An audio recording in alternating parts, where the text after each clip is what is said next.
পৌষের শীতে নাকাল উত্তরের জনজীবন। রাতভর বৃষ্টির মতো ঝরছে কুয়াশা। শীতের তীব্রতায় বেড়েছে শীতজনিত রোগের প্রকোপও।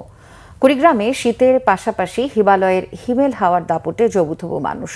মধ্যরাত থেকে সকাল পর্যন্ত ঘন ঘন কুয়াশায় ঢাকা থাকছে চারদিক। তাপমাত্রা ক্রমশই কমছে।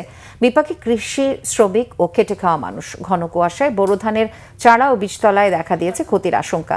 শীতজনিত রোগে আক্রান্ত হচ্ছে শিশু ও বয়স্করা। সকালে কুড়িগ্রামে সর্বনিম্ন 10.2 ডিগ্রি সেলসিয়াস তাপমাত্রা রেকর্ড করেছে রাজারহাট কৃষি আবহাওয়া পর্যবেক্ষণ কেন্দ্র। আগামী কয়েকদিন তাপমাত্রা আরও কমতে পারে। পঞ্চগড়ে রাত থেকে কুয়াশায় ঢাকা পড়েছে পথঘাট।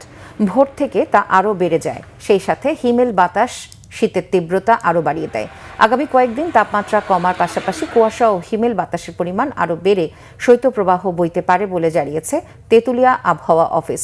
এদিকে সিলেটে তাপমাত্রা কমার সঙ্গে সঙ্গে বেড়েছে শীতজনিত অসুস্থতা। জ্বর, সর্দি, কাশি, শ্বাসকষ্ট ও নিউমোনিয়ায় ভুগছেন অনেকে।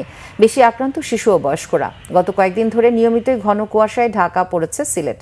রাতে বৃষ্টির মতো ঝড়ে কুয়াশা। হসপিটালে ভর্তি আছে, বৃদ্ধরা অনেক অসুস্থ হচ্ছে। গতকালকে থেকে খুব বেশি ঠান্ডা পড়ছে।